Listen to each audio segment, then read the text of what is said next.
Good morning. Assalamu alaikum warahmatullahi wabarakatuh. Welcome back to my channel and page.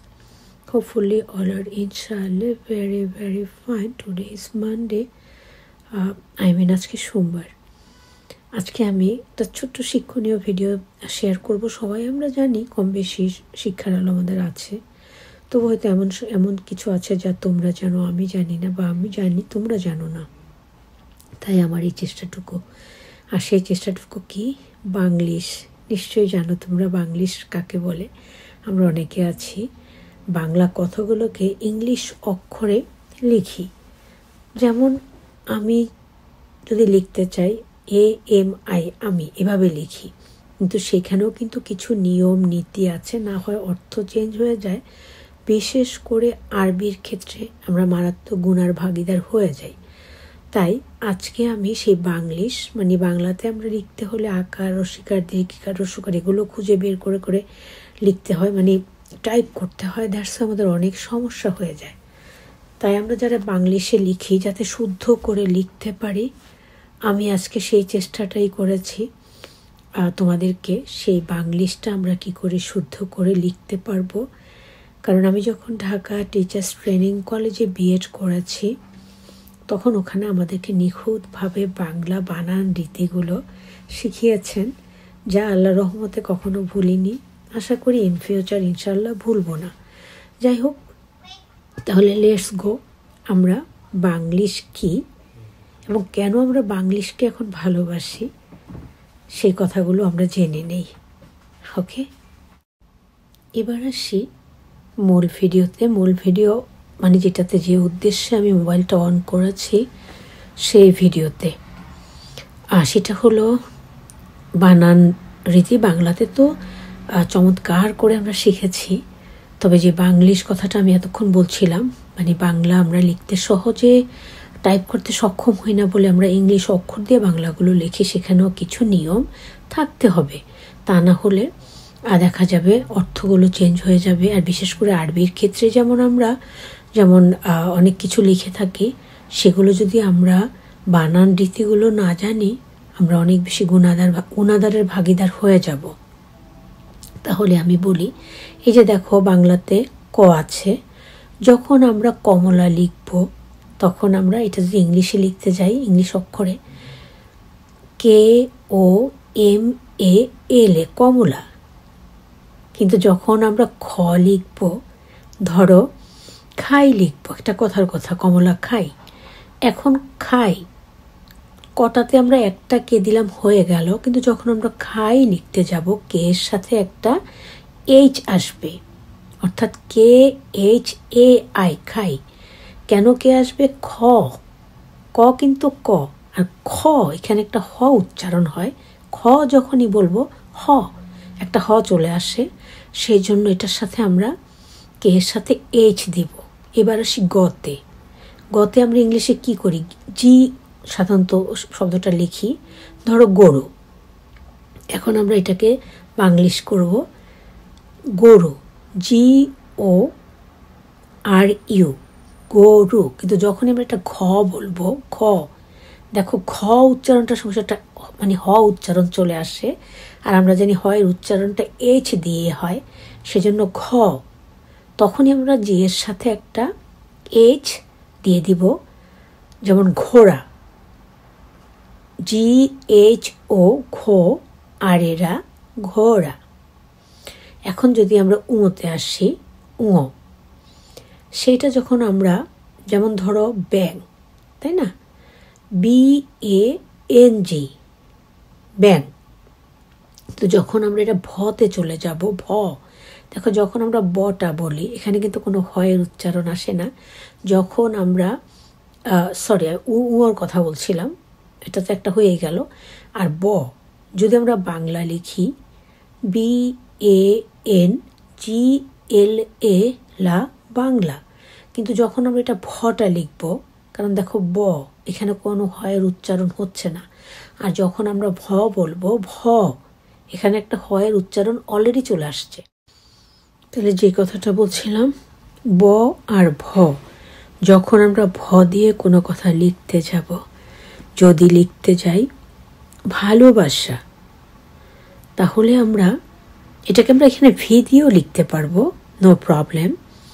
VALO ভালো, BASA ভালোবাসা। কিন্তু যখন আমরা বানান রীতির দিকে খেয়াল করব তখন আমরা একটা হ আছে, তখন আমরা বি লিখতে যদি বি দিয়ে যদি লিখতে চাই তাহলে বি এর সাথে একটা এইচ আসবে, BHA ভা, এলো ভালো, BASA বাসা ভালোবাসা।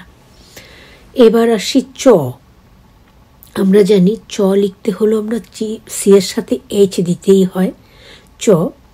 যেমন যদি লিখি চলি, CHOLI চলি। আবার যদি লিখি ছলনা, এখানে কিন্তু সি লিখতে হলে ইংলিশ অক্ষরে যখন আমরা মানে চ কথাটা লিখতে যাই সেটার সাথে এইচ একটা এমনি চলে আসে। আর যখন আমরা ছ লিখব, ছ, তখন এখানে একটা হ উচ্চারণ হয় বলে এখানে তো আমাকে এইচ দিতেই হবে সি এর সাথে। ছলনা, CHO ছ, এলো এনে না, ছলনা।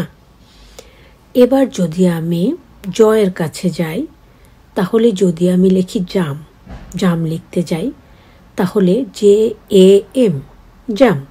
কিন্তু যখন আমি ঝ দিয়ে লিখতে যাব, ঝর্ণা, ঝ উচ্চারণ করতে গেলে একটা হ চলে আসছে, সেজন্য কি করতে হবে আমাকে যে এর সাথে একটা এইচ অ্যাড করে নিতে হবে, সহজ পদ্ধতি কিন্তু। ঝর্ণা, JHOR ঝড়, NA ঝর্ণা। ঠিক তেমনি ট যদি টাকা লিখতে চাই, TAKA টাকা। কিন্তু আমরা যদি ঠ দিয়ে কোনো শব্দ লিখতে চাই, ঠ বলতে গেলে দেখো একটা হ চলে আসে। ধরো আমি লিখব কি লিখব, ঠ দিয়ে ঠেলা, ধরো ঠেলা গাড়ি আছে না, ঠেলাটাই ধরি, তাহলে টি এর সাথে একটা এইচ দিতেই হবে, ঠেলা, THE LA লা, ঠেলা গাড়িটা বললাম না। তারপরে ধরো ডতে যদি আমরা লিখি ডাব, DAB ডাব, যে ডাব আমরা খেতে অনেক পছন্দ করি, ডাব। দেখো আমরা ডয়ের কথাটা বললাম, এবার আসি ঠতে। যখন আমি ঢ কথাটা বলছি তখন দেখো ঢয়ের সাথে একটা হ উচ্চারণ এমনিতেই হয়ে যায়।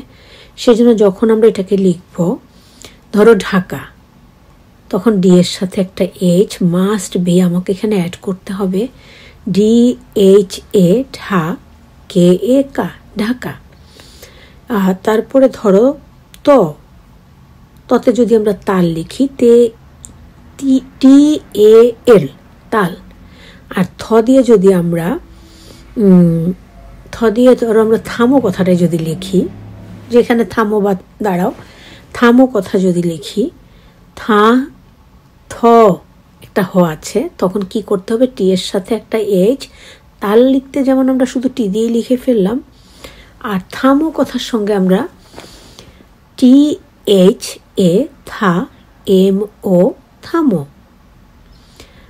মানে তথ দর্ধন্য প, এই যে ধরো এই যে আমার হাতে ফোনটা আছে, এটার কাছে পরে আসি, এটা আমি ফতে পাবো, মানে ফোন লিখতে গিয়ে।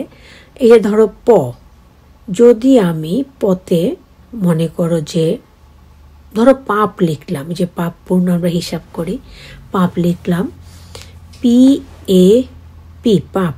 কিন্তু যখন আমরা ফতে লিখবো, ধরো এই যে ফোন, এই ফোনটা যখন আমরা লিখব, আমরা পি দিয়ে কিন্তু ফোন লিখি, কিন্তু পি এর সাথে একটা এইচ মাস্ট বি যোগ করতে হবে, কারণ ফোন কথাটা বলতে গেলে একটা এইচ একটা হালকা করে আসে।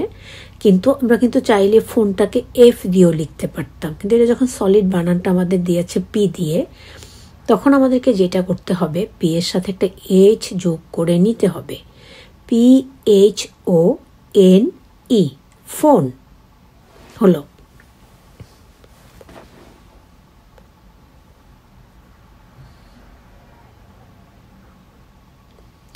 এরকম করেই বাকিগুলো আর বলার দরকার নেই, বাকিগুলো সবাই আমরা জানি এবং এগুলোও জানি, কিন্তু তবুও দেখি অনেকে যখন আমরা বাংলিশ হয়ে ভিডিও করি অনেকে আমরা ভুল কথাগুলো লিখি। বিশেষ করে যে বললাম যে আরবি যখন আমরা বাংলিশ করতে যাই সেটা ভুল লিখলে আমাদের অনেক বেশি গুনাহ হয়ে যায়।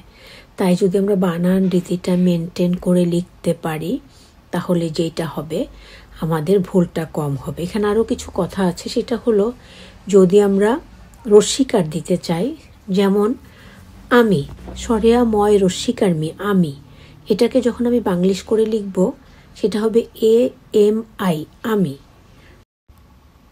এই যে রস্যিকার দীর্ঘিকার।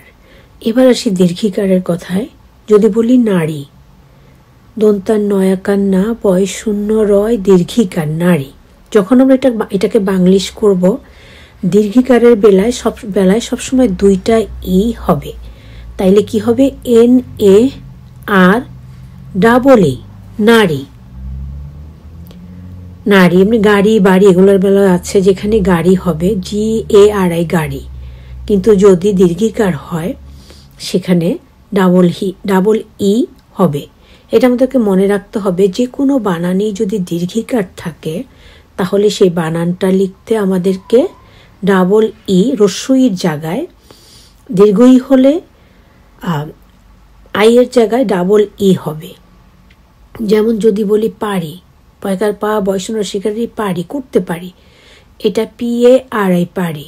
কিন্তু যখন আমরা যদি বলি তরি, তরি মানে হলো নৌকা, ত বয়শূন্যর দীর্ঘিকার তরি, তখন যদি আমরা এটা বাংলিশ করতে যাই তখন লিখতে হবে TO, আবার TA দিয়েও তরি লেখা যাবে, TOR double E.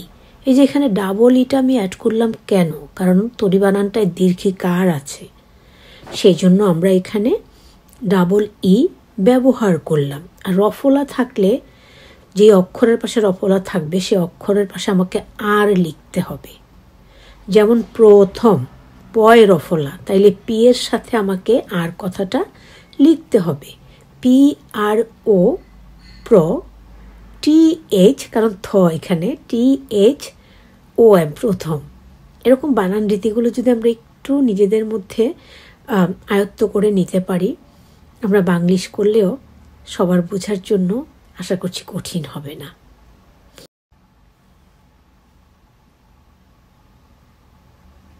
Good morning, ভালো আসুনি? মুই কেডাই সেটা তো মুই বলবো আনে, তার আগে তোমরা বলো আনে।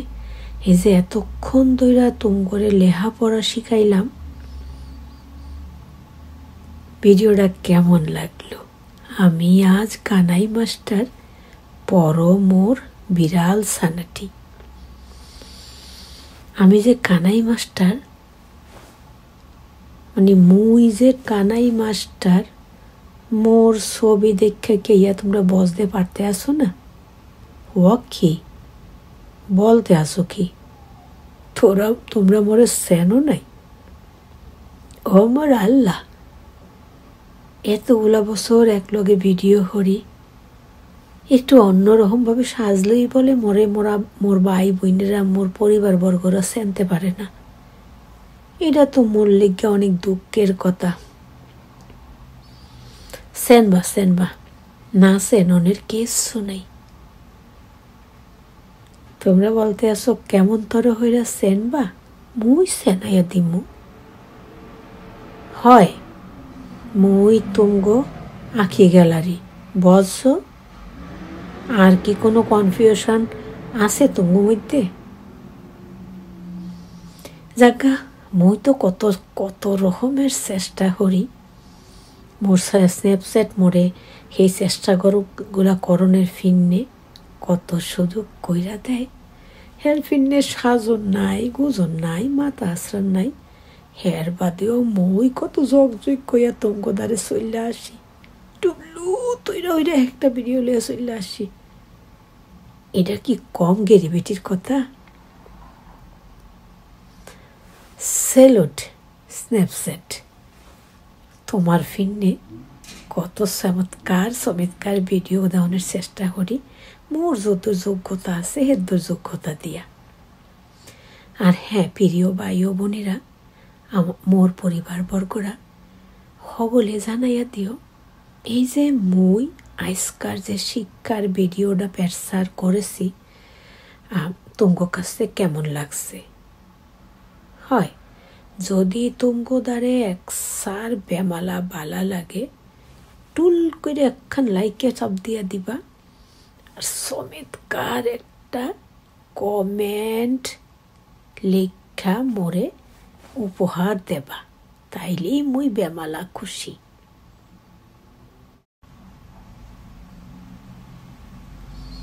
আসসালামু আলাইকুম রহমতুল্লাহ বারাকাতুহু। আপু, আশা করছি ভালো আছো। কার কাছে কেমন লেগেছে আমি জানি না, তবে সত্যি চমৎকার একটা পোস্ট দিয়েছ। এটা থেকে আমরা অনেক উপকৃত হব। আসলে আমরা যেটা করি, বাংলাতে লিখতে গেলে আকার ও শিকার দীর্ঘিকার এগুলো খুঁজতে খুঁজতে টায়ার্ড হয়ে যায়। আবার অনেক সময় দেখা যায় পুরোটা কথা লিখে যখন আমরা এটাকে পুশ করতে যাই তখন এটা অন্যরকম আরেকটা কথা চলে আসে, ওইটা খেয়াল না করে আমরা সেন্ড করে দেই। কিন্তু ইংলিশের ক্ষেত্রে যেটা হয়, যেটা তুমি এতক্ষণ বুঝিয়ে দিলে, চমৎকারভাবে চেষ্টা করলে, সেটা হলো এই যে বাংলিশ কথাটা শুনতে ভাল লাগে, কিন্তু আমরা তো বাংলাকে ভালোবাসি, কিন্তু বাংলাটা টাইপ করাটা একটু টাফ ব্যাপার হয়ে যায়, আমরা অনেকেই সেটাতে অভ্যস্ত না। তাই আমরা কি করি, বাংলিশ হয়ে অর্থাৎ বাংলাগুলোকে ইংরেজি শব্দের মাধ্যমে, ইংরেজি ইংরেজি অক্ষরের মাধ্যমে আমরা সেগুলোকে লিখি। যেমন যদি বলি তোমার, তখন আমরা কি লিখি, তয়কার তো, ময়কার মা, বয়স শূন্যর তোমার। কিন্তু যখন আমরা ইংলিশে এটাকে লিখি TOMER, তোমার, এভাবে আমরা লিখি। কিন্তু এখানেও কিছু নিয়মের ব্যাপার আছে, যে নিয়মগুলো আপু তুমি শিখিয়ে দিয়েছ। হ্যাটস আপ আপু, থ্যাংক ইউ সো মাচ। আর আমার ভালো লেগেছে আপু, এরকম চেষ্টাগুলো করবে, তাহলে হয়তো আমরা অনেক কিছু জানবো। আবার আমাদের থেকেও আপু, আমরাও সেভাবে চেষ্টা করব যাতে আমাদের থেকেও তোমরা কিছু জানতে পারো। একের অজানা তথ্যগুলো অন্যেরা যদি জেনে নেই, তাহলে আমাদের জানার পরিধিটা অনেকটাই বেড়ে যাবে। কি বলো আপু?